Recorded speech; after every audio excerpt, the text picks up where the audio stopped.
No, because what is this? What is this? Okay, I'm gonna do like one of those like little story things. So who's my best friend? Yeah.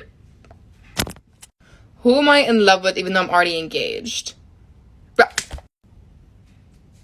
The silence is deafening. Okay. But who am I engaged to? Oh, no! No, I would be in love with him. No! I would never cheat on him emotionally or any other way. So, who is like in love with me but I just cannot stand? Oh, no! No! Okay, but who tries to convince me to leave PETA for the man I'm in love with? Hawk. He would, though. No, he would. He would. That's accurate. Who stops the wedding on my wedding day so I won't marry PETA? Cardi. He would, but he'd be drunk while doing it, but he definitely would. Who ends up running away with me from my wedding? Oh! You know? And then this person stops mine in Cassian's car while we're running away and kills Cassian. Oh my god! In the end, though, I end up marrying this person. Shut up! I am a little bit more than halfway done with keeping 13, and let's talk about it. Now, I am convinced that Johnny is a book boyfriend that simply does not exist. He is perfect in any fucking way, shape, and form. But I do have to tell you something. Half of these tabs aren't even for Johnny and Shannon. Gibsy literally makes me, like, cry in tears from laughter. I simply do not understand how a book that deals with the topic of domestic violence and abuse can be this fucking funny. Like, the scenes in this book with, like, Johnny and Gibsy, or honestly just Gibsy, fucking hell. The things that come out of his mouth, I don't even know how to comprehend. I honestly could at this point just read about their friendship because that shit is so funny. I'm just here for the vibes at this point. I came home to some book mail from Penguin Books yesterday and I'm so excited and grateful. So let's unbox it together. This is so cute. First of all, we have a little note about the book. So the book is called Good Material by Dolly Alderton. A little notebook, a cute little collage that the book has.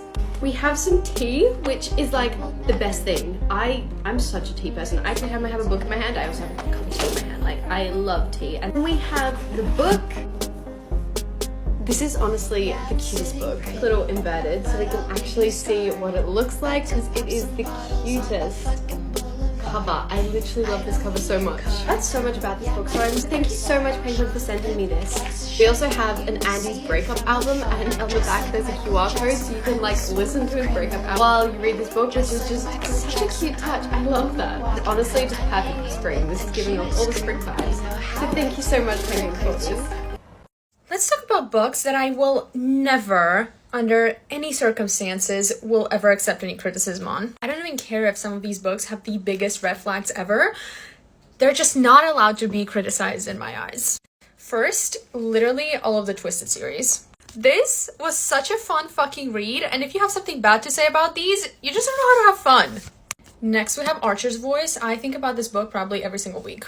It happened one summer, and hook, line, and sinker. Once again, small town romance. I mean, chef's kiss. If you took bad about any of the books in the series, we just simply cannot be friends. In my opinion, this right here was the best small town world somebody could have ever created for me. You know how Gilmore Girls is our comfort show? This is my definition of that. I am usually not a fan of Friends to Lovers, but this, I'm in love with this. The Ritual is just one giant red flag, but I don't give a fuck. I ate this shit up along with the rest of the series. Good morning! And I say good morning instead of morning because Iron Flame is out, along with Love Redesign by Lauren Asher, but that's no here nor there. Now, do I have 3 orders of Iron Flame already on the way to my house? Yes, I do. Are we still gonna go to Barnes & Noble as soon as they open to get one? Yes, we will. So let's go. I just pulled up to Barnes & Noble and I think I'm the only crazy person around because there is absolutely nobody next to the store. They open in 1 minute. I just saw someone walk in, they're open. Do you see her? Because I see her. Look what's here. Also, she's fucking thick. This is 630 pages and oh my fucking god! I already know this is gonna be over before it even begins, which is traumatizing in itself. It's taking everything in me to not just peek at the last page to just see like what's gonna happen, but like I won't. I promise. I won't. I'll just sit here and admire her for a little bit though. I finished Court of the Vampire Queens, and this book has spiked quite the controversy up here. A lot of people say they loved it, a lot of people say that it's too much smut, not enough plot. Which I'm gonna say to that last sentence, impossible. If you want to read something with plot, go read fucking Agatar that has like 4 books in there. Anyway, I still disagree. There is plot in this book. What are you reading that you're saying that there's no plot? And if that's no plot, what kind of plot do you want? Yes, there is a lot of spice scenes in here, but there is also in the background, like a lot of stuff is happening in the background. Like the main character literally became a different person by the end of the book. And we watched it happen. Anyway, it gets a 4-star from me, not a 5 because, I mean, it didn't blow my mind, quite frankly. There wasn't like anything extraordinary and I'm probably not going to think about this book again. But it was a really fun read, let me tell you that. And I've read books that have all spice and no plot. And those are actually also fun. I don't know where I was going with that. The spice is the plot. I said what I said. I have book mail and we're gonna open it together. Yes, I bought this myself. This is something I have been very, very excited about. We all know that I am a big Magnolia Parks fan.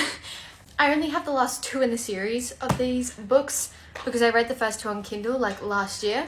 I know the new covers came out and look, I actually don't mind them. I think they're quite cool, but I can't get the first 2 in different covers and then have these 2 in the other covers. It just doesn't make sense. So, before they all ran out, I got the old covers. They're just so cool. Oh, I'm so happy. I'm so happy. Now I have like the full series. This makes me so happy. I swear to God, I will do anything for this series. Oh, look how pretty they all are. This is just great. So this is your sign. If you haven't bought the old covers and you're a big fan of them, like I am, this is your sign to go buy them. They are so worth it. Like, they are so pretty. You are never going to regret having this cover. I'm just saying. Is it just a me thing, or do you guys also have books that you're scared to read? Because I have quite a lot of books on my shelves that I am scared to start for emotional reasons. Starting off strong with Some Kind of Perfect. This is the epilogue for Addicted and Calloway series, and I cannot bring myself to read this book and finish the series. Because if I don't read this, they're not finished and they live forever. Not only can I not bring myself to read the fucking last book, I also can't bring myself to finish Reich and Daisy's story. Because I just love them so much, and I quite frankly don't want to read this book, so then I don't have to read this one ever. I don't know what to do about that. If He Had Been With Me. Something about the name and a couple of reviews that I've seen is telling me that this book will destroy me. Now, I don't know this for sure, and please don't tell me, but if I think there is a death involving a main character or something, and just a possibility of that is already a no for me. I'm not emotionally stable for this. And the same thing with The Things We'll Leave Unfinished. It literally says on top, a stunning emotional romance. I don't think I'm emotionally prepared. Doing a new thing where I read 1-star reviews of books that I gave 5 stars to. Starting with Fourth Wing. Of course. My personal favorite 1-star review. Zayden wears skinny jeans. I personally don't know how I missed that. Honestly, like whatever. My next favorite, Who Had a Gun to the Head of Everyone Who Rated This Book 5 stars. This one's just like straight to the point, garbage, TBH. Like, I respect the honesty, so. This shitty book is as useful as toilet paper and serves the same purpose. Points for creativity. When the D is so good that you're electrocuting the room and setting the curtains on fire. Like, you say that like it's a bad thing. It's giving published fanfiction. Yeah, it is. And I'm not mad about it, personally. But to each their own, to each their own. 0.5 stars. Half a star for the dragons. I liked the dragons. I also liked the dragons. Glad we can agree on that. This is where things get really good and interesting, so I'm afraid I have read an entirely different book from everyone else because I didn't like the writing, thought the characters and dialogues were extremely corny and annoying, and the romance was so lackluster that staring at a white wall would have given me more emotions. The only good thing about this book were the dragons, 1 star for them, and that's about it. Let's open some book mail together. I'm honestly so excited for both of these packages. I think I know what they are, and I've been waiting for them. Fantasy author here in Australia reached out to me recently and asked if she could send me her book, and of course I said yes. I am always open to supporting Australian authors and fantasy authors at that. And this is the little package. So we've got a little bag, a note, bookmark type situation, and the beautiful, beautiful book. Honestly, obsessed with this cover. This is an enemies to lovers fantasy romance. We've got Faye in it. So honestly, it's my perfect cup of tea. I cannot wait to read this. So thank you so much, Amanda, for reaching out to me and sending me this. She also included a Jasper replica stone because Amanda is also an archaeologist, which you're honestly doing it all. That's so cool. Next box, I believe, is from Hachette Books. When I tell you I have been anticipating this release for the longest time. If you know me, you know I'm obsessed with Binding 13 and Keeping 13. So when they reached out to me and said they would like to send next books in the Boys of Tonham series, I am honestly so excited. This is Saving 6 and Redeeming 6 by Chloe Walsh. These are the next two books in the Boys of Tonham series, and we are following Joey this time. I am honestly so excited to read Joey's story. I have heard incredible things about it. So thank you so much, Hachette Books, for sending me these. I have read 45 books so far this year, and these are my recommendations with a simple yes, no, or maybe. 100% yes. Yes. Yes. Maybe. Yes to this entire series. Yep. Yes. Definitely yes. This was a reread, but yes. And yes. A million times yes. 100% yes. No. Maybe. Yes. Definitely yes. Maybe. Yes. Yes. Yes. And yes. This was another reread, but of course yes. Again, another reread, and yes. Yes, of course. Maybe. Again, 100% yes. 100% yes. Yep. Obviously, yes. Yep. Yes. No. Maybe. No. Yep. Yep. Maybe. Surprisingly, yes. One of the best books of the year, yes. Yes, but only because of the ending. Maybe. A million times yes. And yes. Yes. Yes. I couldn't decide what I wanted to read next. So I had an idea. I'm gonna have my boyfriend Austin and apparently Maisie help choose what I read next, or just choose what I read next. I'm gonna give you a quick rundown on the books and then you can just choose. Okay, I have two fantasy romances. The House of Beating Wings and The Jazzed Air. I have a sci-fi, Red Rising. I have a thriller, The Paris Apartment. And on my Kindle, I have a cowboy romance called Done and Dusted. There you go.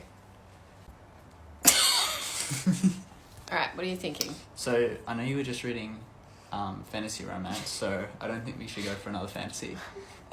Okay. Cowboy romance was never a... Why do you not like cowgirl romances? Oh. I was going to choose this. Oh but no. Oh no, no. I want to know Oh, what you think Maisie about wants the it. sci-fi. It's one book I was too scared to read.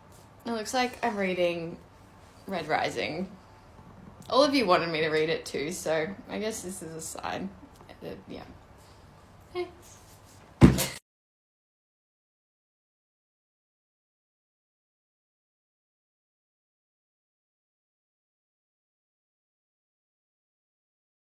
These are a few fantasy series that I am dying to finish this year. I've been putting Shatter Me off and off and off, and I finally read the first book and I'm halfway through the second, and it has astounded me. It is so much better than I thought it was going to be. And I am hooked, so I will be finishing this very soon, I imagine. I'm obsessed. Another familiar favourite, I read Dance of Thieves last month and was absolutely obsessed with it. The world, the characters, they're so incredible, and I just got so immersed in this book and honestly didn't want to leave it, but of course this was sold out everywhere, so I've only just gotten this, Vale of Thieves, and I cannot wait to finish it.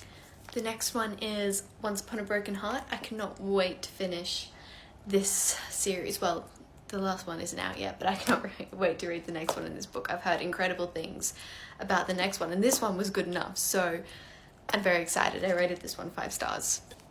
I read the first few books in this series like 2 years ago, and then for some reason just stopped. I don't know why. So I am going to reread the first few books and then finish the rest of the series, and I cannot wait. I honestly just want an excuse to immerse myself in this world again, so I'm very excited about that. And that's it for now. Well, there's a lot more, but we'll get into it later.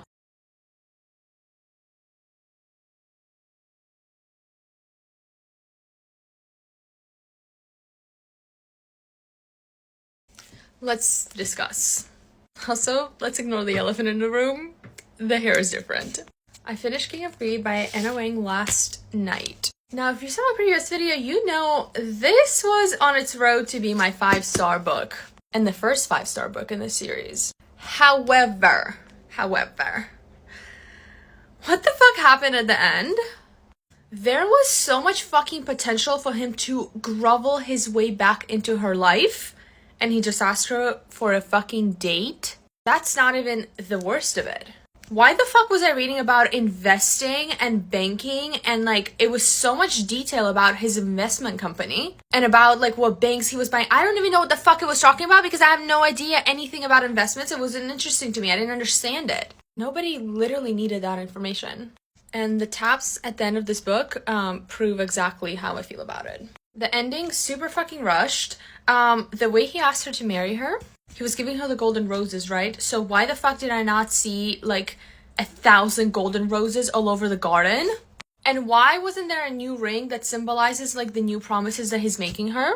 He's a billionaire. Let's be for fucking real. He could afford it. But besides the end, this was still a beautiful book. It's still a 4-star though. Like I can't go to the 5-star. Like I can't.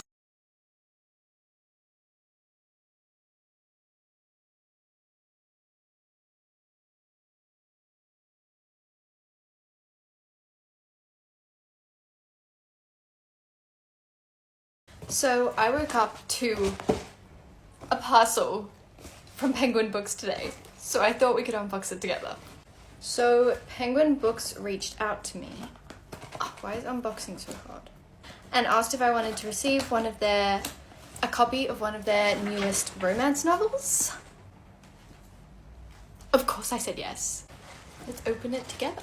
There's the book. Oh my gosh, this is so cute. So the book I was sent is Assistant to the Villain. This is a new romance book that's coming out. I believe it's workplace romance, and I'm so excited to read it. So there was a little note on it, which is super cute, telling me about the book. A few little notepads with the book name on it, and a little stress ball, I think, with the book itself. It is so pretty. So this is a workplace romance, as I said, a slow burn. And we are following our protagonist, Evie, and she gets a job offer from this kind of villain type boss. And I believe this has a lot of like Halloween type elements to it, I'm getting the feeling, which is so cool because this is like the perfect time of year for this to come out. So can't wait to read this. I'm so excited. And then lastly, we have a little tote bag, which is so cute. Like every book girl needs a million tote bags. This is so cute. This is so just Halloween vibes. Thank you so much, Penguin Books, for sending me this.